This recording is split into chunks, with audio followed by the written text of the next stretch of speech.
The battle for a woman's right to make decisions about our own bodies, it's being fought in courtrooms, state legislatures, and ballot boxes across the country. Do you remember the overwhelming vote in Kansas to keep abortion rights in the state's constitution? Almost 544,000 voters favored keeping abortion. That's 59% of Kansas who voted. That's a lot of people. While Republicans, they raised the money to force several counties to recount those votes by hand. We're watching for the final numbers, but so far, there's been practically no change in the results. In Michigan, a judge issued a temporary injunction that stops county prosecutors from enforcing Michigan's 1931 law banning abortion. The Oakland County Circuit Judge had words for the prosecutors. The harm to the public only stems from not issuing an injunction here. Though the court appreciates both sides of this debate are passionate in their convictions, by not issuing an injunction today, the court would send the healthcare system into crisis, the extreme costs of which would then be put on the women of our great state and not lost on the court without any repercussion for the men who, without a doubt, are a necessary component to create a pregnancy.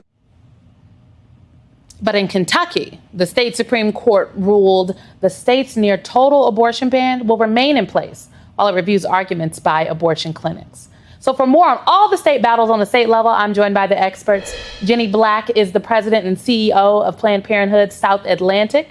Rachel Sweet is the campaign manager for Project Kentucky Access.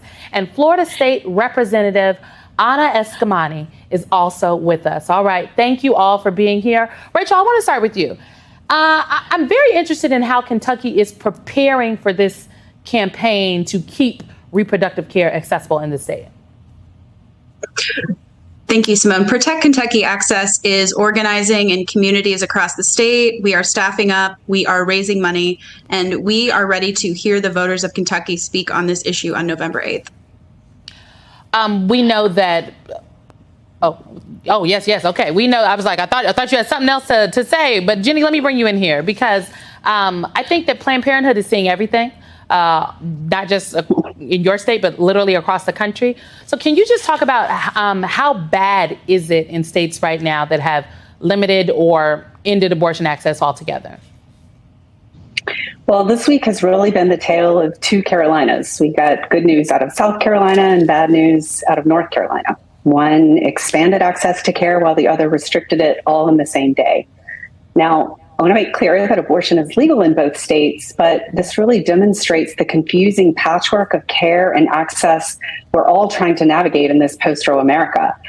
Patients and providers alike are experiencing confusion and fear and anger as politicians in all states are playing politics with our lives. It's been chaotic, but we're doing our level best to help patients keep it straight. It is chaotic, and it is not just affecting, as I like to say, women who voted for Joe Biden. This is affecting women and men, frankly, across the board, regardless of who they voted for in the last presidential election. You know, Rachel, you also worked on the Kansas ballot initiative, if you will, where you all were successful. So well, first of all, Kansas is very different from Kentucky in the sense that one is a ballot initiative. This is the Supreme Court doing some things. But what else is different about Kansas versus Kentucky? And what what lessons are you taking from Kansas to apply in the fight that you all are waging now? You're absolutely correct. Kansas and Kentucky are different states, but I still think there are a lot of lessons that we can learn from the victory in Kansas on August 2nd. One of the reasons that we were so successful in Kansas is that we listened to our voters, and that's exactly what we're going to do in Kentucky. We know that Americans across the political spectrum support the right to safe legal abortion. They think the extreme bans and restrictions that we're seeing in states across the country are out of step with their values. And in Kentucky, we are going to figure out how to talk to those voters and make sure that they understand the stakes of this election, just like we did in Kansas. All right. Well, Representative Eskamani, I am so happy you are here. It feels to me that Florida is just ground zero for all of the nefarious things happening in the country right now. So unfortunately, we have to talk about this nefarious story out of Florida that literally left my jaw on the floor. And I think jaws on the floor all over the country. A teen has been deemed not mature enough to have an abortion. The pregnant 16-year-old couldn't get parental permission because she has no parents. And a panel of appeals court judges said she's not old enough to make the decision to end her pregnancy. You held a news conference and had some words, to put it lightly, about this.